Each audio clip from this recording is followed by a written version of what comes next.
Hi friends, നമ്മൾ ഇന്ന് നോക്കാൻ പോകുന്നത് ഈ റീസെൻ്റായി റിലീസായ ബാലൻ ദ ബോയ് എന്ന മൂവിയുടെ കഥയാണ്. ഒരു അമ്മയും മകനും തമ്മിലുള്ള സ്നേഹബന്ധത്തിലൂടെയാണ് ഈ കഥ മുന്നോട്ട് പോകുന്നത്. അധികം വലിച്ചു നീട്ടാതെ നമുക്ക് ഈ മൂവിയുടെ കഥ മുഴുവനായും കേൾക്കാം. മൂവിയുടെ സ്റ്റാർട്ടിംഗ് സീനിൽ ഒരു വനിതാ ജയിലാണ് കാണിക്കുന്നത്. അവിടെ ഒരു അമ്മ തന്റെ മകന് കഥ പറഞ്ഞു കൊടുക്കുകയാണ്. ഈ അമ്മയ്ക്കും മകനും സ്വന്തമായി പേരോ ഐഡന്റിറ്റിയോ ഒന്നുമില്ല. പല പേരുകളിലാണ് ഇവർ അറിയപ്പെടുന്നത്. അതിനാൽ അമ്മയെ അമ്മയെന്നും കുട്ടിയെ ബാലൻ എന്നും നമുക്ക് വിളിക്കാം. മുൻപ് നടന്ന എന്തോ കേസിന്റെ പേരിലാണ് ഈ അമ്മ ഇപ്പോൾ ജയിലിൽ കഴിയേണ്ടി വന്നത്. ആ ജയിലിൽ വെച്ചാണ് അവർക്ക് ബാലൻ ജനിക്കുന്നത്. അതിനാൽ ജനിച്ച നാൾ മുതൽ അവൻ കണ്ട ലോകം ഈ ജയിലിന്റെ ചുമരുകൾ മാത്രമായിരുന്നു. അന്നേ ദിവസം ആ അമ്മയുടെ ശിക്ഷാ കാലാവധി പൂർത്തിയായി അമ്മയും മകനും ജയിലിൽ നിന്ന് പുറത്തിറങ്ങുകയാണ്. അവർ ജയിലിൽ നിന്നും പോകാൻ തുടങ്ങുമ്പോൾ ഷംനാത്ത എന്നൊരു തടവുകാരി ആ അമ്മയെ വിളിക്കുന്നു.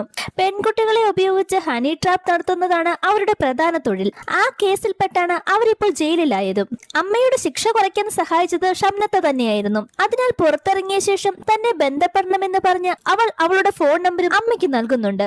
എന്നാൽ ആ സഹായത്തിന് പിന്നിൽ ഷംനത്തയ്ക്ക് മറ്റൊരു ലക്ഷ്യമുണ്ടായിരുന്നു. ബാലന്റെ അമ്മയെ ഉപയോഗിച്ച് സ്വന്തം ബിസിനസ് തുടരാനായിരുന്നു അവളുടെ പദ്ധതി. അങ്ങനെ ശിക്ഷാ കാലാവധി കഴിഞ്ഞ് അവർ ജയിലിൽ നിന്ന് പുറത്തിറങ്ങുന്നു. അത്രയും നാളും ആ ജയിലിൽ ചെയ്ത ജോലിയുടെ പ്രതിഫലവും അവൾക്കൊരു ജോലിക്കായി ഒരു ഏജൻസിയുടെ കോണ്ടാക്ട് നമ്പരും ജയിൽ ഇൻചാർജ് അവൾക്ക് നൽകുന്നുണ്ട്. നീ ചെയ്ത തെറ്റിന്റെ ഫലമായിട്ട് നിന്റെ മകനും കൂടിയാണ് ഇത്രയും വർഷം ഇവിടെ അനുഭവിക്കേണ്ടി വന്നത്. അതിനാൽ ഇനിയെങ്കിലും കുഞ്ഞിനെ ഓർത്ത് നന്നായി ജീവിക്കണമെന്നും അവർ അവളോട് പറയുന്നുണ്ട്. ജയിലിൽ നിന്ന് ഇറങ്ങിയ ഉടനെ അമ്മ ഷംനത്ത നൽകിയ നമ്പരും ഏജൻസിയുടെ കാർഡും ബാലനെ ഏൽപ്പിക്കുന്നുണ്ട്.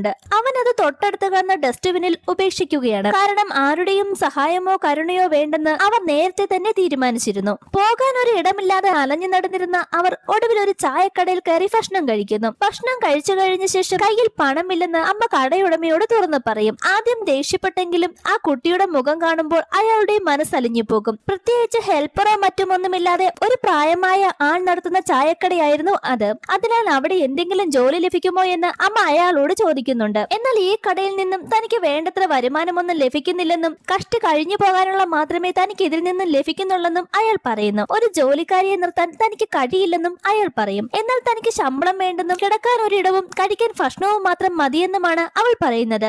സംസാരത്തിനിടെ തങ്ങളുടെ വീട് ഇടുക്കിയിലാണെന്നും ബാലന്റെ അച്ഛനെ ഒരു ആന ചവിട്ടിക്കൊന്നതാണെന്നും മറ്റാരും ഇല്ലാതായതോടെയാണ് മകനെയും കൂട്ടി നാട് വിട്ടതെന്നുമാണ് അവൾ പറയുന്നത്. ആ കടയുടമ പേര് ചോദിക്കുമ്പോൾ തന്റെ പേര് ഇന്ദുവെന്നും മകന്റെ പേര് അഭിജിത്ത് എന്നും അവൾ പരിചയപ്പെടുത്തുന്നു. എന്നാൽ ഇതെല്ലാം കള്ളമായിരുന്നു. യഥാർത്ഥത്തിൽ ആ പേരുകളും ആ കഥയും അവൾ തന്നെയാണ് ഉണ്ടാക്കിയെടുത്തത്. സ്വന്തം ഭൂതകാലം ഒരിക്കലും ആരും അറിയരുതെന്ന് അവൾ ഉറപ്പിച്ചിരുന്നു. അതുകൊണ്ടാണ് ഓരോ പുതിയ സ്ഥലത്തും പുതിയ പേരുകളും പുതിയ ജീവിത കഥയും അവൾ പറയുന്നത്. അങ്ങനെ അവളുടെ വിഷമം കേട്ട് ആ കടക്കാരൻ അവൾക്ക് അവിടെ ജോലി കൊടുക്കുന്നു. ആ കടയിൽ തന്നെ താമസിക്കാനും അവളെ അനുവദിക്കും. പിറ്റേന്ന് രാവിലെ ആ കടക്കാരൻ കടയിലെത്തുമ്പോഴേക്കും കട തുറന്ന് അവൾ കച്ചവടം തുടങ്ങിയിരുന്നു. ഇന്ദുവിന്റെ ആത്മാർത്ഥത കണ്ടപ്പോൾ ഇത് കണ്ട ആ കടയുടമയ്ക്കും വലിയ സന്തോഷമാകും. ദിവസങ്ങൾ കടന്നു പോകുന്നതോടെ ഇന്ദുവിന്റെ കഠിനാധ്വാനത്തിന്റെ ഫലമായി കടയുടെ വരുമാനവും വർദ്ധിക്കുന്നു. മുമ്പ് ഒറ്റയ്ക്ക് നടത്തുമ്പോൾ ലഭിക്കാത്ത ലാഭം ഇപ്പോൾ ലഭിക്കാൻ തുടങ്ങുന്നു. ഒരു ദിവസം ആ കടയിൽ നിന്നും ഭക്ഷണം കഴിച്ചിറങ്ങുന്ന ഒരു ലോറി ഡ്രൈവർ ഇന്ദുവിനെ ശ്രദ്ധിക്കുന്നുണ്ട്. അവൾ ആരാണെന്ന് ആ കടക്കാരനോട് അയാൾ ചോദിക്കും. എനിക്ക് വളരെ വേണ്ടപ്പെട്ട ആളാണെന്നാണ് കടയുടമ പറയുന്നത്. ഇത് കേട്ട ഡ്രൈവർ തമാശയായി അവൾ വിവാഹം കഴിച്ചതാണോ എന്ന് ചിരിച്ചുകൊണ്ട് ചോദിക്കുന്നു. അവിടെ വരുന്ന ആളുകൾ അവളെ തെറ്റിദ്ധരിക്കാൻ സാധ്യതയുണ്ടെന്ന് ആ കടയുടമയ്ക്ക് മനസ്സിലാകും. ആ സംഭവത്തിന് ശേഷം അയാൾ തന്റെ വീടിന്റെ താക്കോൽ അവർക്ക് നൽകുന്നു. ഇനി കടയിൽ കിടക്കേണ്ടെന്നും തന്റെ വീട്ടിൽ തന്റെ മകളും കൊച്ചുമകനും ഉണ്ടെന്നും അവരോടൊപ്പം താമസിക്കാനുമാണ് അയാൾ പറയുന്നത്. എന്നാൽ ആ സംഭവത്തോടുകൂടി അവിടെ നിൽക്കാൻ അവൾ തയ്യാറാകുന്നില്ല. ആരും തങ്ങളോട് സ്നേഹത്തോട് സംസാരിക്കുന്നതോ തങ്ങളുടെ ആരെങ്കിലും ഒക്കെ ആകുന്നതോ അവൾക്ക് സങ്കല്പിക്കാൻ കൂടി കഴിയുമായിരുന്നില്ല. അന്ന് രാത്രി തന്നെ ആ താക്കോൽ അവിടെ വെച്ചതിന് ശേഷം ബാലനെയും കൂട്ടി അവൾ അവിടെ നിന്നും തിരിച്ചു പോകുന്നു. എന്തിനാണ് ആ കടയിലെ മുത്തച്ഛനെ വിട്ടിട്ട് നമ്മൾ പോകുന്നതെന്ന് ബാലൻ ചോദിക്കുമ്പോൾ നമുക്ക് ആരും വേണ്ടെന്നും നമുക്ക് നമ്മൾ രണ്ടുപേർ മാത്രം മതിയെന്നുമാണ് അമ്മ പറയുന്നത്. അമ്മ, ഇനി എന്റെ പുതിയ പേര് എന്താണെന്നും നമ്മുടെ പുതിയ കഥ എന്താണെന്നും ബാലൻ അവളോട് ചോദിക്കുന്നു. ഇത് കേട്ട് ചിരിച്ചുകൊണ്ട് അമ്മ അവന്റെ പുതിയ പേരും പുതിയ ജീവിത കഥയും അവന്റെ ചെവിയിൽ പറഞ്ഞു കൊടുക്കും. അവിടെ സീൻ കട്ട് ചെയ്ത് അവർ വീണ്ടും മറ്റൊരു സ്ഥലത്തേക്ക് പോകുന്നതാണ് കാണിക്കുന്നത്. അങ്ങനെ പല നഗരങ്ങളിലും പല ആളുകളുടെ ഇടയിലും ഓരോ പേരിലും പല കഥകളിലും അവൾ ജീവിക്കാൻ തുടങ്ങും. തിയേറ്റർ വൃത്തിയാക്കുന്ന ജോലിയും കോൺവെന്റിൽ മെഴുകുതിരി നിർമ്മിക്കുന്ന ജോലിയും ഉൾപ്പെടെ പല സ്ഥലങ്ങളിലും അവർ ജോലി ചെയ്യുന്നു. അവിടെയൊക്കെ ആർക്കെങ്കിലും തങ്ങളുടെ പേര് സംശയം തോന്നിയാൽ അവൾ ഉടനെ ബാലനുമായി അവിടെ നിന്ന് മറ്റൊരു നഗരത്തിലേക്ക് പോകുന്നു. അങ്ങനെ പല സ്ഥലങ്ങളിലും പല പേരുകളിലും പല ജോലികൾ അവർ ചെയ്യാൻ തുടങ്ങും. ആരുമായും ബന്ധം സ്ഥാപിക്കാതെ മകന് സുരക്ഷിതമായ ഒരു ജീവിതം നൽകുക എന്നതായിരുന്നു അവളുടെ ലക്ഷ്യം. അങ്ങനെ അവൾ മേരി ലൂക്ക എന്ന പേരിൽ ഒരു കൺസ്ട്രക്ഷൻ സൈറ്റിൽ ജോലി ചെയ്യുന്ന സമയത്താണ് മുൻപ് ചായക്കടയിൽ കണ്ട ആ ലോറി ഡ്രൈവറെ വീണ്ടും കാണുന്നത്. അവളെ കണ്ട ഉടനെ അയാൾ നീ ഹിന്ദുവല്ലേ എന്ന് ചോദിക്കും. എന്നാൽ ഒരു മടിയോ പരിഭവമോ കൂടാതെ അവൾ തന്റെ പേര് മേരി ലൂക്ക എന്നാണെന്ന് പറയുന്നു. എന്നാൽ ഇതിൽ സംശയം തോന്നിയ ഡ്രൈവർ ആകട്ടെ തുടർച്ചയായി അവളോട് ചോദ്യങ്ങൾ ചോദിച്ചുകൊണ്ടേയിരിക്കും. ഓരോ ചോദ്യത്തിനും അവളുടെ മറുപടികൾ വളരെ വ്യക്തമായിരുന്നു. അവൾ പറയുന്നത് ശരിയാണോ എന്ന് പരിശോധിക്കാൻ വേണ്ടി ആ ഡ്രൈവർ ബാലനെ മാറ്റി നിർത്തി അതേ ചോദ്യങ്ങൾ അവനോടും ചോദിക്കും. എന്നാൽ അവനും അമ്മ പറഞ്ഞതുപോലെ തന്നെയാണ് അയാളോട് പറയുന്നത്. കാരണം ഓരോ തവണയും പുതിയ പേരും പുതിയ ജീവിതവും സ്വീകരിക്കുന്നതിന് മുൻപ് ആ കഥ മുഴുവൻ അമ്മ ബാലനെ പഠിപ്പിക്കുമായിരുന്നു. അതുകൊണ്ട് തന്നെ ആര് എന്ത് ചോദിച്ചാലും ഇരുവരുടെയും മറുപടിയിൽ ഒരിക്കലും ഒരു വ്യത്യാസം വരാറില്ല. എന്നാൽ അയാൾക്ക് തങ്ങളോട് സംശയം തോന്നിയതോടെ അവർ അവിടെ നിന്നും മറ്റൊരു സ്ഥലത്തേക്ക് പോകാനായി തീരുമാനിക്കുന്നു. അവിടെ നിന്നും അടുത്തതായി അവർ പോകുന്നത് ഒരു ഗൾഫുകാരന്റെ വീട്ടിൽ വീട്ടുജോലിക്കായിട്ടാണ്. അവിടെ ബാലന്റെ പ്രായമുള്ള വസുദേവ് എന്ന കുട്ടിയും അവന്റെ അമ്മയും മാത്രമാണ് ഉണ്ടായിരുന്നത്. അങ്ങനെ അവരവിടെ സന്തോഷത്തോടെ ജീവിക്കുന്നതിനിടയിലാണ് അവിടുത്തെ കുട്ടി വസുദേവ് ഒരു അപകടത്തിൽപ്പെട്ട് മരിക്കുന്നത്. അതേ തുടർന്ന് അവിടെ പോലീസുകാരും മീഡിയാസും ഒക്കെ എത്തുന്നുണ്ട്. സോ ഇനി ഇവിടെ തുടരുന്നത് അപകടമാണെന്ന് മനസ്സിലാക്കിയ അമ്മ അവനെയും കൂട്ടി അവിടെ നിന്നും മറ്റൊരിടത്തേക്ക് പോകുന്നു. എന്നാൽ ആ കുട്ടിയുടെ കുറച്ച് സർട്ടിഫിക്കറ്റുകളും ആധാർ കാർഡും ഒക്കെ കോപ്പി എടുക്കാനായി കൊടുത്തത് ആ അമ്മയുടെ കയ്യിലുണ്ടായിരുന്നു. ആ സർട്ടിഫിക്കറ്റുകളും ID കാർഡുകളും തിരിച്ചു കൊടുക്കാതെയാണ് ബാലനെയും കൂട്ടി അവർ അവിടെ നിന്നും പോകുന്നത്. ഇനി എങ്ങോട്ട് പോകുമെന്നോ എങ്ങനെ ജീവിക്കുമെന്നോ ഓർത്ത് വളരെ ടെൻഷനോടെ അവർ ബസ് സ്റ്റോപ്പിലിരിക്കുമ്പോഴാണ് അവിടെ മാനസിക നില തെറ്റിയ ഒരു സ്ത്രീയെ അവൾ കാണുന്നത്. ആ സ്ത്രീയുടെ കയ്യിലുണ്ടായിരുന്ന ഒരു ID കാർഡ് അവളുടെ ശ്രദ്ധയിൽപ്പെടും. ഷെർലി എന്ന പേരിലെ ഒരു ഹോം നേഴ്സിന്റെ ID കാർഡായിരുന്നു ആ സ്ത്രീയുടെ കയ്യിലുണ്ടായിരുന്നത്. സോ ആ സ്ത്രീക്ക് കഴിക്കാനായി ഭക്ഷണം വാങ്ങി കൊടുത്തതിന് ശേഷം ആ ID കാർഡ് അവൾ കൈക്കലാക്കുന്നു. ആ ID കാർഡ് ഉപയോഗിച്ച് എന്തെങ്കിലും ജോലി കിട്ടുമോ എന്നറിയാനായി അവൾ പത്രങ്ങളിലും മറ്റും വരുന്ന പരസ്യങ്ങളൊക്കെ ചെക്ക് ചെയ്യുന്നുണ്ട്. അങ്ങനെ ഹോം നേഴ്സിന്റെ ഒരു വേക്കൻസി കാണുന്നതും അവൾ ആ നമ്പറിലേക്ക് വിളിക്കുന്നു. ഷെർലി എന്ന പേരുള്ള ആ ID കാർഡ് ഉപയോഗിച്ച് അവൾ ഉടനെ തന്നെ ആ ഏജന്റിനെ ബന്ധപ്പെടുകയും ജോലി ഉറപ്പിക്കുകയും ചെയ്യുന്നു. അങ്ങനെ ബാലനെയും കൂട്ടി അവൾ അവിടേക്ക് പോകും. ഗ്രാമത്തിൽ നിന്നും കുറച്ച് അകലെയായിട്ടുള്ള ഒരു കാടിനുള്ളിലായിരുന്നു ആ വീടുണ്ടായിരുന്നത്. ആ വലിയ വീട്ടിൽ താമസിച്ചിരുന്നത് പ്രായമായ ഒരു അമ്മുമ്മ മാത്രമാണ്. വിദേശത്തുള്ള മക്കൾ അമ്മുമ്മയെ നോക്കാനാണ് ഷെർലിയെ ഏൽപ്പിച്ചിരിക്കുന്നത്. എല്ലാ ദിവസവും രാവിലെ 11 മണിക്ക് മക്കൾ വിളിക്കും. അമ്മുമ്മയുടെ വിശേഷങ്ങളും വീട്ടിലെ കാര്യങ്ങളും ഷെർലി ആ സമയം അവരെ അറിയിക്കണം. ഇതായിരുന്നു അവൾക്ക് അവിടെയുള്ള പ്രധാന ഉത്തരവാദിത്തം. കോളിംഗ് ബെല്ലടിച്ചിട്ടും ആരും പുറത്തേക്ക് വരാത്തതിനാൽ അവൾ ബാലനുമായി ആ വീടിനുള്ളിലേക്ക് കയറുന്നു. വീട്ടിലെത്തി അവിടെ ആരെങ്കിലും ഉണ്ടോ എന്ന് അവൾ സെർച്ച് ചെയ്യുന്നതിനിടയിലാണ് അവിടുത്തെ ഫോൺ റിംഗ് ചെയ്യുന്നത്. അത് ആ വീട്ടിലെ അമ്മമ്മയുടെ മകനായിരുന്നു വിളിച്ചത്. താൻ പുതിയ ഹോം നേഴ്സ് ആണെന്നും ഏജൻസി പറഞ്ഞു വിട്ടതാണെന്നും അവൾ ആ അമ്മയുടെ മകനോട് പറയുന്നു. അമ്മയുടെ കാര്യങ്ങൾ നന്നായി നോക്കണമെന്നും അമ്മ ആരോടും അധികം സംസാരിക്കാറില്ലെന്നും മകൻ പറയുന്നുണ്ട്. ഞാൻ എല്ലാ ദിവസവും ഇതേ സമയത്ത് വിളിക്കുമെന്ന് പറഞ്ഞ് മകൻ കോൾ കട്ട് ചെയ്യുന്നു. ഫോൺ വെച്ചതും അവൾ തിരിഞ്ഞു നോക്കുമ്പോൾ അവൾ ആകെ ഷോക്ക്ഡാകും. കാരണം പിന്നിൽ നിന്ന് വീൽ ചെയറിലിരുന്ന അമ്മമ്മ അവരുടെ നേരെ തോക്ക് ചൂണ്ടി നിൽക്കുകയാണ്. നീ ആരാണെന്നും എന്തിനാണ് ഇവിടെ വന്നതെന്നും അമ്മമ്മ അവരോട് ചോദിക്കുന്നു. താൻ ഹോം നേഴ്സ് ആണെന്നും ഏജൻസി അയച്ചതാണെന്നും അവൾ പറയുമ്പോഴാണ് അമ്മമ്മ അല്പം ശാന്തയാകുന്നത്. എങ്കിലും അമ്മമ്മയുടെ സ്വഭാവം അല്പം കടുപ്പമുള്ളതാണെന്ന് ആദ്യ ദിവസം തന്നെ വ്യക്തമായിരുന്നു. ഈ വീട്ടിൽ താൻ പറയുന്ന കാര്യങ്ങൾ മാത്രമേ നടക്കൂ എന്നും അവർ അവളോട് പറയുന്നുണ്ട്. എനിക്കുടനെ ഭക്ഷണം വേണമെന്നും എന്തെങ്കിലും ഉണ്ടാക്കി തരാനും അമ്മമ്മ അവളോട് പറയുന്നു. അവളുടനെ അടുക്കളയിൽ കയറി അവർക്ക് ആവശ്യമായ ഭക്ഷണം ഉണ്ടാക്കി നൽകുന്നു. അന്ന് രാത്രി അമ്മമ്മയ്ക്ക് പെട്ടെന്ന് ശ്വാസതടസ്സം അനുഭവപ്പെടുമ്പോൾ അവളെ വിളിക്കാനായി അമ്മമ്മ ബെല്ലടിക്കുന്നുണ്ട്. ബെൽ മുഴങ്ങിയതോടെ അവൾ ഓടിയെത്തി ഇൻഹിലർ നൽകി അമ്മമ്മയെ സഹായിക്കുന്നുണ്ട്. അതിനുശേഷം അമ്മമ്മയുടെ എല്ലാ കാര്യങ്ങളും ഷെർലി വളരെ ശ്രദ്ധയോടെ നോക്കി തുടങ്ങുന്നു. ദിവസങ്ങൾ കടന്നു പോകുന്നതിനിടെ ഇരുവരും തമ്മിൽ ചെറിയൊരു വിശ്വാസം വളരാൻ തുടങ്ങും. അമ്മമ്മ അധികം ആരോടും സംസാരിക്കാറില്ലെങ്കിലും അവളോട് മാത്രം നന്നായി സംസാരിക്കുന്നുണ്ടായിരുന്നു. ഒരു ദിവസം അമ്മമ്മയുടെ പഴയ ഓർമ്മകൾ അവളോട് പങ്കുവെക്കുന്നുണ്ട്. തന്റെ ഭർത്താവ് സ്വാതന്ത്ര്യ സമര സേനാനിയായിരുന്നെന്നും പോലീസിന്റെ ക്രൂര പീഡനങ്ങൾ സഹിച്ചിട്ടും ആരെയും ഒറ്റിക്കൊടുത്തിട്ടില്ലെന്നും അഭിമാനത്തോടെ അവർ അവളോട് പറയുന്നു. തന്റെ ഒരേ ഒരു മകനോട് സംസാരിച്ചിട്ട് 16 വർഷത്തോളമായെന്നും അമ്മമ്മ അവളോട് പറയുന്നുണ്ട്. ബ്രിട്ടീഷുകാരെ ഇവിടെ നിന്നും ഓടിക്കാൻ എന്റെ ഹസ്ബൻഡ് വളരെ കഷ്ടപ്പെട്ടിട്ടുണ്ട്. എന്നിട്ടും ഞങ്ങളുടെ മകനോ ബ്രിട്ടീഷുകാരുടെ നാട്ടിൽ പോയാണ് ജോലി ചെയ്യുന്നത്. ആ ഒറ്റ കാരണത്താലാണ് ഞാൻ എന്റെ മകനോട് സംസാരിക്കാത്തതെന്നും അമ്മമ്മ അവളോട് പറയുന്നു. ആ വീട്ടിൽ താനും മകനും സുരക്ഷിതരാണെന്നും തങ്ങളെ അന്വേഷിച്ച് ഈ വീട്ടിലേക്ക് ആരും വരില്ലെന്നും അവൾക്ക് മനസ്സിലാകുന്നുണ്ട്. സോ അവിടെ തന്നെ സ്ഥിരം നിൽക്കാനായി അവൾ തീരുമാനിക്കും. അതുകൊണ്ട് ബാലനെ വസുദേവ് എന്ന പേരിൽ അടുത്തുള്ളൊരു സ്കൂളിൽ ചേർക്കുകയും ചെയ്യുന്നുണ്ട്. അതോടെ ബാലനും പുതിയ പേരിൽ അവിടെയുള്ള സ്കൂളിൽ പഠനം ആരംഭിച്ചു. എന്നാൽ സ്കൂളിൽ പോകുന്നതിന് മുൻപ് അമ്മ അവനോട് ചില കാര്യങ്ങൾ പലതവണ ഓർമ്മിപ്പിച്ചിരുന്നു. ആരെങ്കിലും കുടുംബത്തെ പറ്റിയോ പഴയ ജീവിതത്തെ കുറിച്ചോ ചോദിച്ചാൽ എന്താണ് പറയേണ്ടത്, എന്തൊക്കെയാണ് പറയാൻ പാടില്ലാത്തത് എന്നതെല്ലാം അവൾ വ്യക്തമായി അവനെ പഠിപ്പിച്ചു. അവർ താമസിച്ചിരുന്ന വീട് ഗ്രാമത്തിൽ നിന്നും അല്പം അകലെയുള്ള ഒറ്റപ്പെട്ട പ്രദേശത്തായിരുന്നു. വീടിന് ചുറ്റും ധാരാളം മാവുകൾ ഉണ്ടായിരുന്നതിനാൽ നാട്ടിലെ ചില കുട്ടികൾ ഇടയ്ക്കിടയ്ക്ക് മാങ്ങ പറിക്കാനായി അവിടെ എത്താറുണ്ടായിരുന്നു. എന്നാൽ ആരും പ്രതീക്ഷിക്കാത്ത തരത്തിൽ അമ്മമ്മയ്ക്ക് അവരുടെ സാന്നിധ്യം കൃത്യമായി മനസ്സിലാക്കുമായിരുന്നു. അത് മനസ്സിലായാൽ വീൽ ചെയറിലിരുന്ന് തന്നെ അവർ തോക്ക് കയ്യിലെടുത്ത് പുറത്തേക്ക് വരും. പിന്നാലെ ഒരു വെടിയൊച്ച മുഴക്കി കുട്ടികളെ ഭയപ്പെടുത്തി ഓടിക്കുമായിരുന്നു. ആ കാഴ്ച ആദ്യമായി കണ്ടപ്പോൾ അവൾ ശരിക്കും ഞെട്ടിപ്പോയി. നിങ്ങൾ എന്താണ് കാണിക്കുന്നത്? ആ കുട്ടികളുടെ ദേഹത്തെ വെടികൊണ്ട് അവർ മരിച്ചുപോയാൽ എന്ത് ചെയ്യുമെന്നും അവൾ അവരോട് ചോദിക്കുന്നുണ്ട്. ഉടനെ അമ്മമ്മ അവളുടെ നേരെ തോക്ക് ചൂണ്ടി വെടിവെക്കുന്നു. പെട്ടെന്നുണ്ടായ ആ ശബ്ദത്തിൽ അവൾ പേടിച്ചു പോകും. എന്നാൽ അമ്മമ്മ ഉടനെ ചിരിച്ചുകൊണ്ട് സത്യം വെളിപ്പെടുത്തുന്നു. ആ തോക്കിലുണ്ടായിരുന്നത് യഥാർത്ഥ വെടിയുണ്ടകളല്ല. ആ ബുള്ളറ്റ് ഉപയോഗിച്ച് ഷൂട്ട് ചെയ്ത ശബ്ദം മാത്രം ഉണ്ടാക്കാനേ കഴിയുള്ളൂ. ആ കുട്ടികളെ പേടിപ്പിക്കാൻ വേണ്ടി മാത്രമാണ് താനിത് ചെയ്യുന്നതെന്നും അമ്മമ്മ അവളോട് പറയുന്നു. ആളുകളെ ആക്രമിക്കാൻ ഒരിക്കലും യഥാർത്ഥ വെടിയുണ്ടകൾ നിറയ്ക്കാറില്ലെന്നും അവർ പറയുന്നുണ്ട്. എന്നാൽ യഥാർത്ഥ ബുള്ളറ്റുകളും അമ്മമ്മയുടെ പക്കലുണ്ടായിരുന്നു. യഥാർത്ഥ ബുള്ളറ്റുകൾ ഇതാണെന്ന് പറഞ്ഞ് അമ്മമ്മ അവളെ അത് കാണിച്ചു കൊടുക്കുന്നുണ്ട്. ഒറ്റയ്ക്കാണ് താമസം എന്നതിനാൽ തന്റെ കയ്യിൽ എപ്പോഴും തോക്കുണ്ടെന്നും ആ വീട്ടിൽ അതിക്രമിച്ച് കയറുന്നവരെ വെടിവെക്കും എന്നൊരു ഭയം നാട്ടുകാർക്കിടയിൽ നിലനിർത്താനായിരുന്നു അമ്മമ്മ ഈ രീതി ഫോളോ ചെയ്തത്. അങ്ങനെ വീണ്ടും ദിവസങ്ങൾ കടന്നു പോകുന്നു. എല്ലാ രാവിലെയും വീടിന്റെ പിൻവശത്തു കൂടിയുള്ള കാട്ടുവഴിയിലൂടെയാണ് അമ്മ ബാലനെ ബസ് സ്റ്റോപ്പിൽ എത്തിക്കുന്നത്. സ്കൂൾ ബസ് വന്നാൽ അവനെ യാത്ര അയക്കുകയും വൈകുന്നേരം അതേ സ്ഥലത്ത് നിന്ന് തിരികെ കൂട്ടിക്കൊണ്ടു പോകുകയും ചെയ്യുന്നത് പതിവായിരുന്നു. ഈ കാര്യം അമ്മമ്മ കുറച്ചു നാളായി ശ്രദ്ധിക്കുന്നുണ്ടായിരുന്നു. എല്ലാ ദിവസവും നീ എന്തിനാണ് വീടിന്റെ പിൻവഴിയിൽ കൂടി പോകുന്നതെന്നും നീ ആരെയാണ് പേടിക്കുന്നതെന്നും അമ്മമ്മ അവളോട് ചോദിക്കുന്നുണ്ട്. നീ എന്തോ എന്നിൽ നിന്നും മറയ്ക്കുന്നുണ്ടെന്നും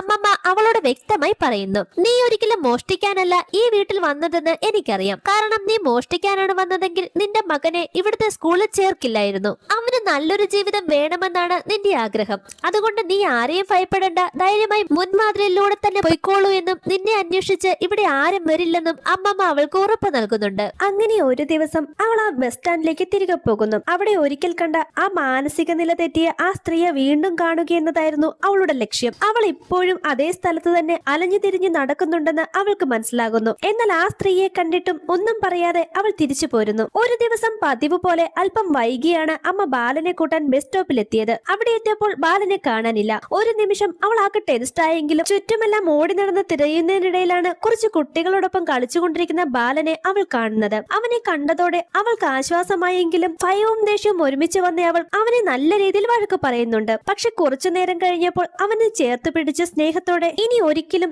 അമ്മയെ കാണാതെ എവിടെയും പോകരുതെന്നും എത്ര വൈകിയാലും ഇതേ സ്ഥലത്ത് തന്നെ നിൽക്കണമെന്നും അമ്മ ഉറപ്പായും തിരിച്ചു വരുമെന്നും അവൾ പറയുന്നുണ്ട്. അന്ന് രാത്രി പതിവ് പോലെ അമ്മമ്മയ്ക്ക് ഭക്ഷണവും മരുന്നും നൽകിക്കഴിഞ്ഞ് ഇരുവരും സംസാരിക്കുകയായിരുന്നു. എന്നെക്കുറിച്ച് ഇത്രയും നീ കേട്ടല്ലോ, പക്ഷെ നിന്നെക്കുറിച്ച് ഇതുവരെയും നീ ഒന്നും പറഞ്ഞിട്ടില്ല. നിന്റെ ജീവിതത്തെക്കുറിച്ചും എന്നോട് പറയാൻ അമ്മമ്മ അവളോട് പറയുന്നു. അല്പനേരം മിണ്ടാതിരുന്ന ഒടുവിൽ അവൾ ഒരു കഥ പറയാമെന്ന് പറഞ്ഞ് തന്റെ ജീവിതകഥ ആ അമ്മമ്മയോട് പറയുന്നു. ഒരു നാട്ടിൽ ഒരു രാക്ഷസൻ ജീവിച്ചിരുന്നു. ഒരിക്കൽ ഒരു പെൺകുട്ടിയെ അവൻ വിവാഹം കഴിച്ചു. വിവാഹത്തിന് ശേഷമാണ് അവന്റെ യഥാർത്ഥ സ്വഭാവം അവൾ തിരിച്ചറിയുന്നത്. ദിവസങ്ങൾ കഴിയും തോറും അവൾ ഒരു അടിമയെ പോലെ ജീവിക്കാൻ തുടങ്ങി. പിന്നീട് അവൾ ഗർഭിണിയാകുന്നു. അപ്പോഴാണ് അവളെ ഏറ്റവും കൂടുതൽ അലട്ടിയ ഒരു ചിന്ത തുടങ്ങിയത്. ജനിക്കാൻ പോകുന്ന കുഞ്ഞ് വളർന്നാൽ അച്ഛനെ പോലെ ഒരു രാക്ഷസനാകുമോ, അല്ലെങ്കിൽ തന്നെ പോലെ ജീവിതം മുഴുവൻ സഹിച്ചുകൊണ്ടിരിക്കുന്ന ഒരാളാകുമോ? ആ ഭയം ഒടുവിൽ അവളെ ഒരു തീരുമാനത്തിലേക്ക് എത്തിച്ചു. ഒരു ദിവസം അവൾ ആ രാക്ഷസനെ കൊന്നു. മൃതദേഹം പറമ്പിൽ കുഴിച്ചു മൂടിയതിനു ശേഷം അതിനു മുകളിൽ ഒരു വാഴ നട്ടു.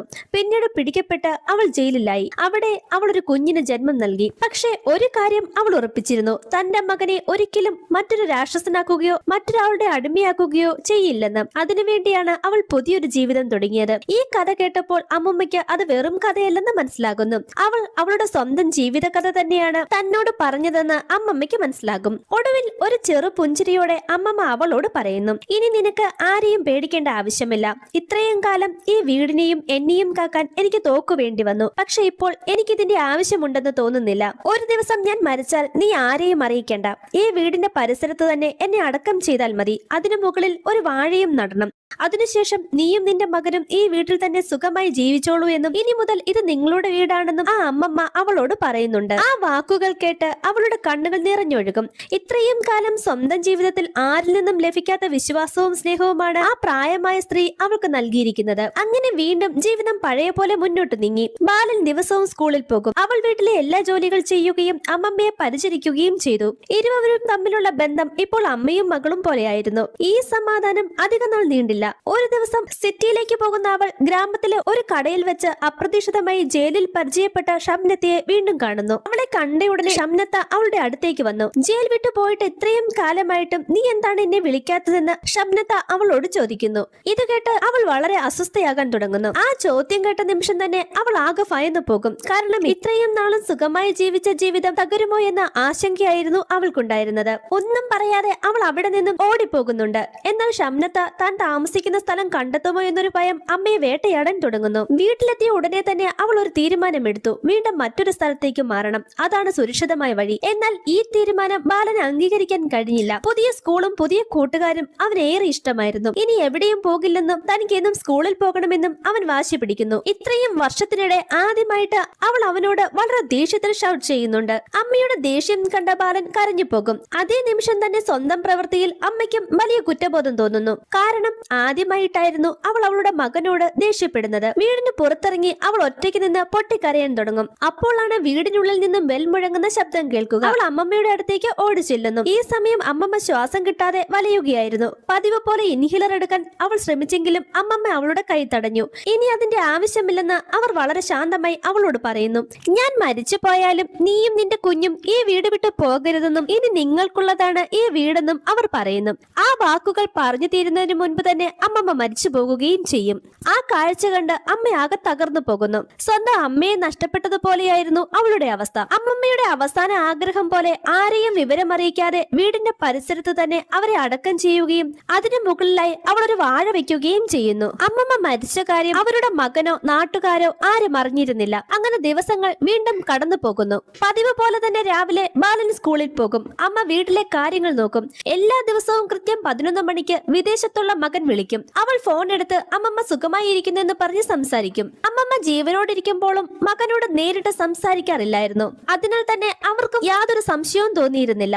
ഒരു ദിവസം ബാലനെ സ്കൂളിൽ വിട്ട് അവൾ തിരികെ വരുന്നതിനിടയിൽ ആരോ തന്നെ ഫോളോ ചെയ്യുന്നതായി അവൾക്ക് തോന്നും. ആദ്യം അത് വെറും തോന്നലാണെന്ന് കരുതിയെങ്കിലും അവൾ വീട്ടിലെത്തുമ്പോൾ ആ സംശയം ശരിയാണെന്ന് അവൾ തിരിച്ചറിയുന്നു. കാരണം അവളെ പിന്തുടർന്നെത്തിയത് ഷംനത്തയായിരുന്നു. വീടിനുള്ളിൽ കയറി ഷംനത്ത ചുറ്റുപാടെല്ലാം ശ്രദ്ധയോടെ നോക്കുന്നു. നീ നോക്കാനായി വന്ന ആ അമ്മമ്മ എവിടെയെന്ന് ഷംനത്ത അവളോട് ചോദിക്കുന്നു. നീ അവരെ കൊന്നു കുഴിച്ചുമൂടിയോ എന്നും അവർ അവളോട് ചോദിക്കുന്നുണ്ട്. എന്നാൽ ഇതെല്ലാം കേട്ട് വളരെ ടെൻഷനോടെ നിൽക്കുക മാത്രമാണ് അവൾ ചെയ്യുന്നത്. അമ്മമ്മയുടെ രഹസ്യങ്ങൾ പുറത്തു പറയുമെന്ന് പറഞ്ഞ് അവർ അവളെ ഭീഷണിപ്പെടുത്താൻ തുടങ്ങുന്നു. മാത്രമല്ല ഈ വീട് ഉപയോഗിച്ച് ഹണി ട്രാപ്പ് നടത്താമെന്നും അതിനവൾ സഹായിക്കണമെന്നും ഷംനത്തെ അവളോട് പറയുന്നുണ്ട്. ഇതോടെ ഷംനത്തെ ഒരിക്കലും തങ്ങളെ സ്വസ്ഥമായി ജീവിക്കാൻ സമ്മതിക്കില്ലെന്ന് അവൾക്ക് മനസ്സിലാകുന്നു. ഇവർ ഇവിടെ നിന്നും ജീവനോടെ പോയാൽ തന്റെ ജീവിതവും മകന്റെ ഭാവിയും ഒരിക്കലും സുരക്ഷിതമാകില്ലെന്ന് അവൾക്ക് മനസ്സിലാകും. ഒരു നിമിഷം പോലും ആലോചിക്കാതെ അവൾ ഉടനെ അമ്മമ്മയുടെ തൊക്ക് കയ്യിലെടുക്കുന്നു. അടുത്ത നിമിഷം തന്നെ ഷംനത്തെ ഷൂട്ട് ചെയ്യുകയും ചെയ്യുന്നു. ഇത്രയും കാലം മകനെ രക്ഷിക്കാൻ വേണ്ടി മാത്രം ജീവിച്ച ആ അമ്മയ്ക്ക് വീണ്ടും ഒരിക്കൽ കൂടി ഒരാളെ കൂടി കൊല്ലേണ്ടതായി വരുന്നു.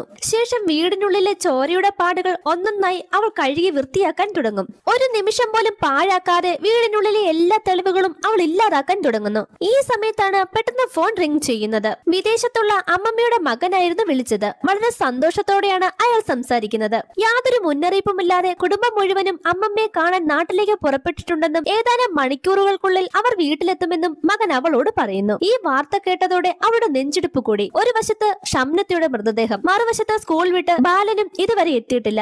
ഇനി എന്ത് ചെയ്യണമെന്നറിയാതെ അവൾ പൂർണ്ണമായും തളർന്നു പോകും. സമയം കടന്നു പോകുന്നതിനനുസരിച്ച് അവളുടെ ടെൻഷൻ കൂടിക്കൊണ്ടിരുന്നു. എന്തായാലും വീട്ടിലെത്തുന്നവരെ ജീവനോടെ വിട്ടാൽ സ്വന്തം രഹസ്യങ്ങൾ പുറത്തു വരുമെന്ന് അവൾക്ക് തോന്നി. അതുകൊണ്ട് അവസാന മാർഗമായി അവൾ അമ്മമ്മയുടെ തോക്ക് കയ്യിലെടുത്ത് വീട്ടിലേക്ക് വരുന്ന ആ റിലേറ്റീവ്സിനെ കാത്തിരുന്നു. അവിടെ സീൻ കട്ട് ചെയ്ത് അമ്മമ്മയുടെ ആളുകൾ വീട്ടിലേക്ക് വരികയും അവൾ അവരെ ഗൺ പോയിന്റിൽ നിർത്തി ഷൂട്ട് ചെയ്യുന്ന ശബ്ദവുമാണ് കേൾക്കുന്നത്. ഈ സമയം ഒന്നും അറിയാതെ ബാലൻ പതിവ് പോലെ സ്കൂൾ ബസ്സിൽ നിന്നിറങ്ങി ബസ് സ്റ്റോപ്പിൽ അമ്മയെ കാത്തു നിൽക്കുകയായിരുന്നു. എത്ര വൈകിയാലും അമ്മ വരും എന്ന അമ്മയുടെ വാക്കുകൾ മനസ്സിൽ വിശ്വസിച്ച് അവൻ ഒരിടത്തും പോകാതെ അതേ സ്ഥലത്ത് തന്നെ നിന്നു. അവിടെ സീൻ കട്ട് ചെയ്ത് ആ പ്രദേശത്ത് സ്ഥലത്തെ പോലീസ് സ്റ്റേഷനാണ് പിന്നീട് കാണിക്കുന്നത്. അവിടുത്തെ സർക്കിൾ ഇൻസ്പെക്ടർ ഫ്രാൻസിസും സിവിൽ പോലീസ് ഓഫീസറായ പവിത്രനും തമ്മിലുള്ള ബന്ധം അത്ര നല്ലതായിരുന്നില്ല. സ്വഭാവത്തിൽ അല്പം കൈക്കൂലി വാങ്ങുന്ന ആളും ഒരിക്കൽ മനസ്സിൽ വിരോധം കയറിയാൽ അത് മറക്കാത്ത ആളുമായിരുന്നു പവിത്രൻ. തനിക്ക് വിരോധം തോന്നുന്ന ആളുകളെ ഒരു സൈക്കോയെ പോലെ ടോർച്ചർ ചെയ്യുന്ന ആളായിരുന്നു ഈ പവിത്രൻ. ആ സ്റ്റേഷനിൽ തന്നെ ജോലി ചെയ്യുന്ന സിസിലി എന്ന വനിതാ കോൺസ്റ്റബിളും ഈ പവിത്രനും തമ്മിൽ പ്രണയത്തിലായിരുന്നു. വിവാഹം വരെ തീരുമാനിച്ച ബന്ധമായിരുന്നു അത്. പവിത്രന്റെ സ്വഭാവം നല്ലതല്ലെന്നും ഈ കല്യാണം വേണ്ടെന്നും സഹപ്രവർത്തകർ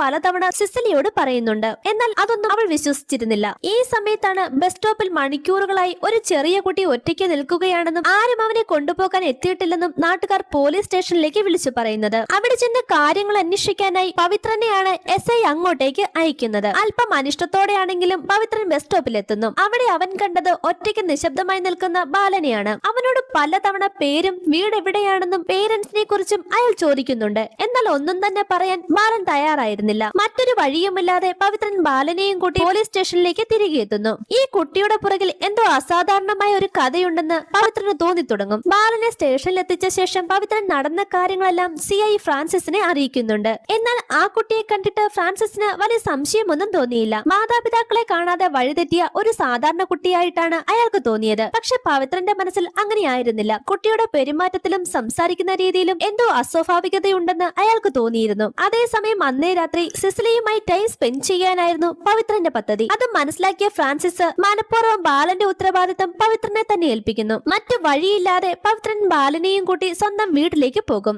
സിസിലിയും പവിത്രനും സംസാരിച്ചു കൊണ്ടിരിക്കുമ്പോഴും ബാലൻ മറ്റൊരു മുറിക്കുള്ളിൽ കിടന്നുറങ്ങുകയായിരുന്നു. എന്നാൽ അവർ പുറത്തുപോയ തക്കം നോക്കി ബാലൻ ആ വീട്ടിൽ നിന്നും രക്ഷപ്പെടാൻ ശ്രമിക്കുന്നുണ്ടെങ്കിലും വാതിലുകളെല്ലാം പൂട്ടിയിരുന്നതിനാൽ അവൻ അവിടെ നിന്നും രക്ഷപ്പെടാൻ സാധിക്കാതെ വരും. പിറ്റേന്ന് രാവിലെ ബാലനെയും കൂട്ടി പവിത്രൻ വീണ്ടും ആ ബസ് സ്റ്റോപ്പിലെത്തുന്നു. അവിടെ നിന്നും ആ കുട്ടിയെക്കുറിച്ചുള്ള എന്തെങ്കിലും വിവരം ലഭിക്കുമെന്ന പ്രതീക്ഷയിലായിരുന്നു അയാൾ അവനെയും കൂട്ടി അവിടെ എത്തിയത്. ഈ അന്വേഷണത്തിനിടയിലാണ് സമീപത്തെ കുറ്റിക്കാട്ടിൽ ഉപേക്ഷിക്കപ്പെട്ട രീതിയിൽ ഒരു സ്കൂൾ ബാഗും യൂണിഫോമും അവന്റെ ശ്രദ്ധയിൽപ്പെടുന്നത്. അപ്പോഴേക്കും പതിവ് പോലെ സ്കൂൾ ബസും അവിടെ എത്തി. ബസ്സിലുണ്ടായിരുന്ന ഒരു കുട്ടി ബാലനെ കണ്ടതും വസുദേവെന്ന് ഉറക്കെ വിളിക്കുന്നു. ആ പേര് കേട്ട നിമിഷം തന്നെ ബാലൻ അവിടെ നിന്നും ഓടിപ്പോകാൻ ശ്രമിക്കും. എന്നാൽ പവിത്രൻ ഉടനെ തന്നെ അവനെ ഓടിച്ചിട്ട് പിടികൂടുന്നു. ആ ഒരു സംഭവത്തോടെ പവിത്രന്റെ സംശയം ശക്തമായി തുടങ്ങി. എന്തോ രഹസ്യം അവന്റെ പിന്നിലുണ്ടെന്ന് അയാൾക്ക് ഉറപ്പാകുന്നു. ബാലനെ വീണ്ടും പോലീസ് സ്റ്റേഷനിൽ എത്തിച്ച് തന്റെ സംശയങ്ങൾ ഫ്രാൻസിസിനോട് പവിത്രൻ പറയുമെങ്കിലും ആദ്യം ഈ കുട്ടി ആരാണെന്ന് കണ്ടെത്തു, ബാക്കി കാര്യങ്ങൾ പിന്നീട് നോക്കാമെന്നായിരുന്നു ഫ്രാൻസിസിന്റെ നിർദ്ദേശം. അതോടെ അവനെക്കുറിച്ചുള്ള എല്ലാ ഡീറ്റെയിൽസും കണ്ടെത്താൻ അയാൾ തീരുമാനിക്കുന്നു.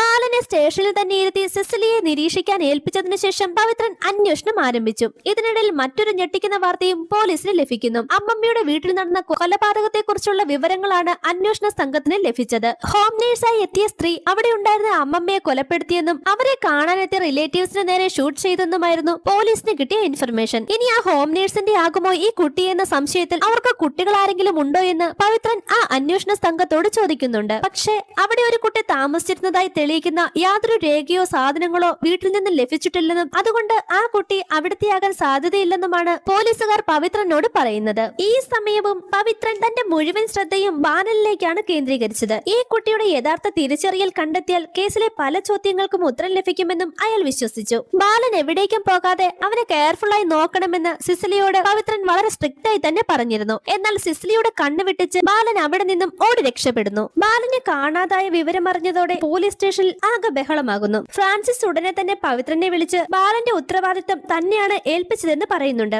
എന്നാൽ സ്വന്തം തെറ്റ് സമ്മതിക്കുന്നതിന് പകരം പവിത്രൻ മുഴുവൻ കുറ്റവും സിസിലിയുടെ മേൽ ചുമത്തുന്നു. ആ നിമിഷമാണ് സിസിലിക്ക് പവിത്രന്റെ യഥാർത്ഥ സ്വഭാവം മനസ്സിലാകുന്നത്. ഇത്രയും കാലം സ്നേഹിച്ച മനുഷ്യൻ സ്വന്തം രക്ഷയ്ക്കായി തന്നെ പോലും ബലിയാടാക്കുമെന്ന് അവൾ ഒരിക്കലും കരുതിയിരുന്നില്ല. ആ സംഭവത്തോടെ അവർ തമ്മിലുള്ള ബന്ധവും അവസാനിക്കുന്നു. സിസിലിയുമായുള്ള ബ്രേക്കപ്പ് പവിത്രനെ മാനസികമായി തന്നെ തകർക്കുന്നു. അതിനൊപ്പം ബാലൻ രക്ഷപ്പെട്ടതിന്റെ അപമാനവും അവനെ കൂടുതൽ അസ്വസ്ഥനാക്കി. ബാലൻ കാരണമാണ് സിസിലിയെ തനിക്ക് നഷ്ടപ്പെട്ടതെന്ന് മനസ്സിലാക്കി പവിത്രന് അവനോടുള്ള ദേഷ്യം അധികമാകുന്നു. അന്നു മുതൽ ആ കുട്ടിയെ വീണ്ടും കണ്ടെത്തണമെന്നത് പവിത്രന്റെ ജീവിതത്തിലെ ഏറ്റവും വലിയ ലക്ഷ്യമായി മാറുകയായിരുന്നു. അവിടെ സീൻ കട്ട് ചെയ്ത് വർഷങ്ങൾക്ക് ശേഷമാണ് പിന്നീട് കാണിക്കുന്നത്. നമ്മുടെ ബാലൻ ഇപ്പോൾ വളർന്ന് ഒരു 15-16 വയസ്സുള്ള കുട്ടിയായിരിക്കുന്നു. ഒരു ആവശ്യത്തിനായി അവൻ യാത്ര ചെയ്യുന്നതിനിടയിലാണ് അവൻ വീണ്ടും വർഷങ്ങൾക്ക് മുൻപ് തന്റെ ജീവിതം മാറ്റിമറിച്ച ആ പഴയ ബസ് സ്റ്റോപ്പിൽ എത്തുന്നത്. ആ സ്ഥലം കണ്ടതോടെ പഴയ ഓർമ്മകളെല്ലാം അവന്റെ മനസ്സിലേക്ക് തിരിച്ചെത്തുന്നു. പ്രത്യേകിച്ച് അമ്മയിൽ നിന്നും വേർപിരിഞ്ഞ ആ ദിവസം. അമ്മയെക്കുറിച്ച് പിന്നീട് യാതൊരു വിവരവും ലഭിച്ചിട്ടില്ല.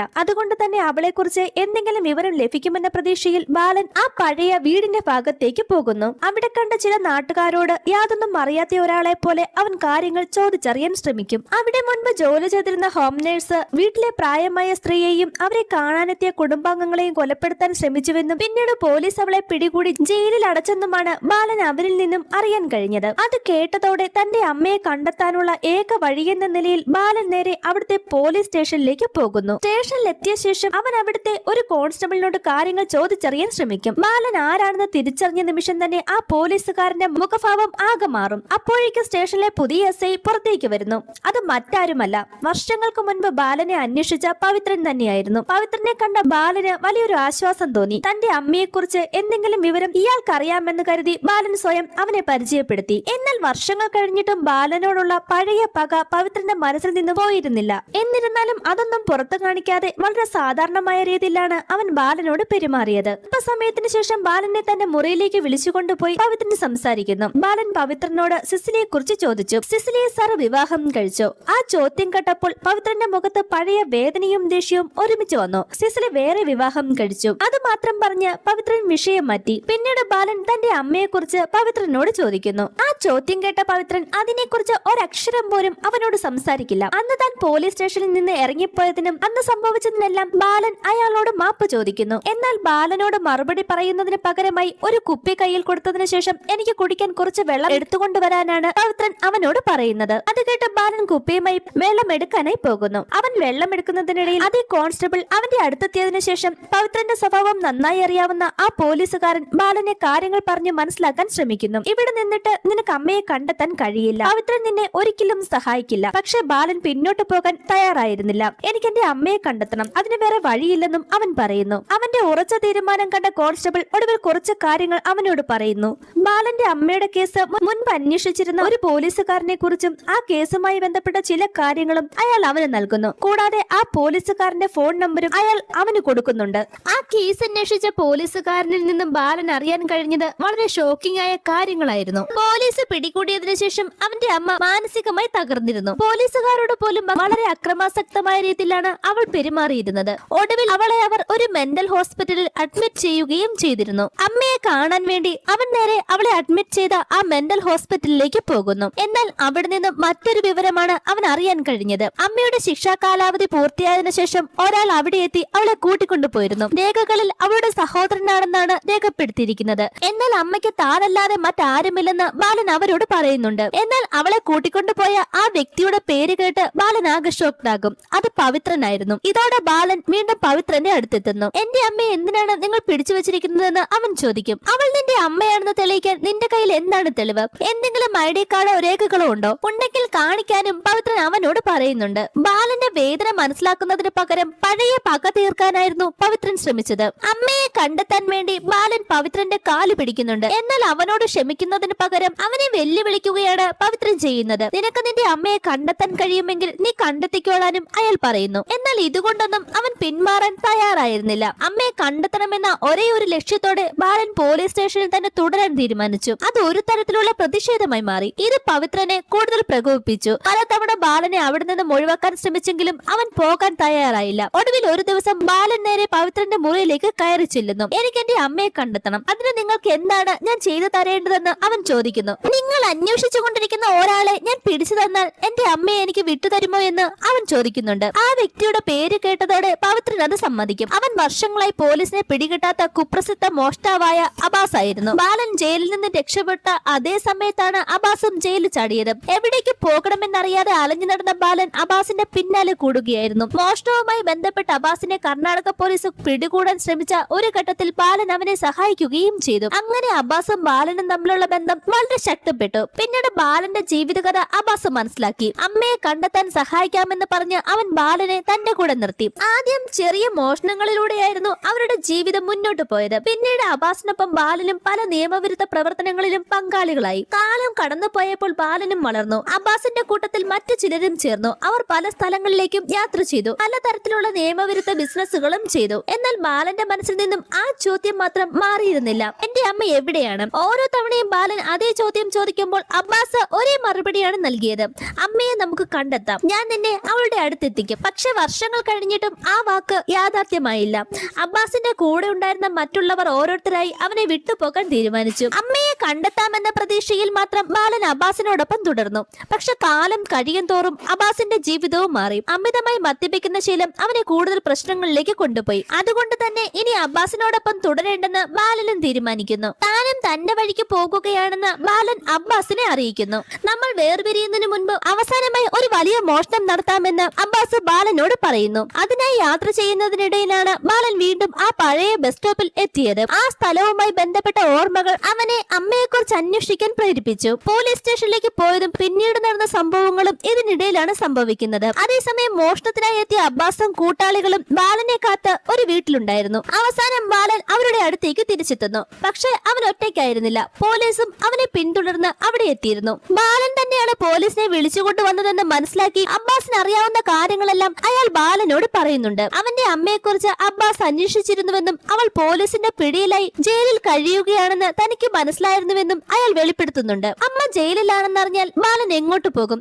എന്ന ചിന്തയാണ് അബ്ബാസിനെ ആ സത്യം മറച്ചു വെക്കാൻ പ്രേരിപ്പിച്ചത്. അതുകൊണ്ടാണ് ബാലനോട് ഒന്നും പറയാതെ സ്വന്തം മകനെ പോലെ അവനെ വളർത്താൻ അബ്ബാസ് തീരുമാനിച്ചത്. അബ്ബാസ് ബാലനെ സ്നേഹിച്ചിരുന്നത് ഒരു കൂട്ടാളിയെ പോലെയല്ല, സ്വന്തം മകനെ പോലെയായിരുന്നു. അമ്മയുടെ ശിക്ഷാ കാലാവധി കഴിഞ്ഞ ശേഷം മെന്റൽ ഹോസ്പിറ്റലിൽ നിന്നും അവളെ ഒരാൾ ഏറ്റെടുത്തു കൊണ്ടുപോയെന്നുള്ള വിവരവും അബ്ബാസിന് ലഭിച്ചിരുന്നു. ഈ കാര്യങ്ങളെല്ലാം തന്നോട് എന്തുകൊണ്ടാണ് നേരത്തെ പറയാതിരുന്നതെന്ന് ബാലൻ അബ്ബാസിനോട് ചോദിക്കുന്നുണ്ട്. എന്നാൽ ഇതിനിടയിൽ പോലീസ് സംഘം അബ്ബാസിനെ പിടികൂടിയിരുന്നു. പോലീസ് അബ്ബാസിനെ പിടിച്ചുകൊണ്ടു പോകുമ്പോൾ വളരെ ഇമോഷണലായി തന്നോട് ക്ഷമിക്കണമെന്ന് ബാലൻ അബ്ബാസിനോട് പറയുന്നുണ്ട്. നീ നിന്റെ പെറ്റമ്മയ്ക്ക് വേണ്ടി ചെയ്തതല്ലേ, ഞാൻ ക്ഷമിച്ചോളാം എന്നും അബ്ബാസ് അവനോട് പറയുന്നു. ഇതിനുശേഷം ഇനിയെങ്കിലും എന്റെ അമ്മയെ എനിക്ക് കാണിച്ചു തരുമോ എന്ന് പവിത്രനോട് ബാലൻ ചോദിക്കുന്നു. എന്നാൽ പവിത്രന്റെ മറുപടി വളരെ ക്രൂരമായിരുന്നു. നിനക്ക് നിന്റെ അമ്മയെ ഒരിക്കലും കിട്ടില്ല, പക്ഷെ അവസാനമായി ഞാൻ അവളെ ഒരു തവണ നിനക്ക് കാണിച്ചു തരാമെന്ന് പവിത്രൻ ബാലനോട് പറയുന്നു. അങ്ങനെ ബാലനെയും കൂട്ടി പവിത്രൻ നേരെ ആ മെന്റൽ ഹോസ്പിറ്റലിലേക്ക് പോകുന്നു. വർഷങ്ങളായി കാത്തിരുന്ന അമ്മയെ കാണാനുള്ള ആകാംക്ഷയിൽ ബാലൻ അവൾ കിടക്കുന്ന മുറിയിലേക്ക് ഓടിച്ചെല്ലും.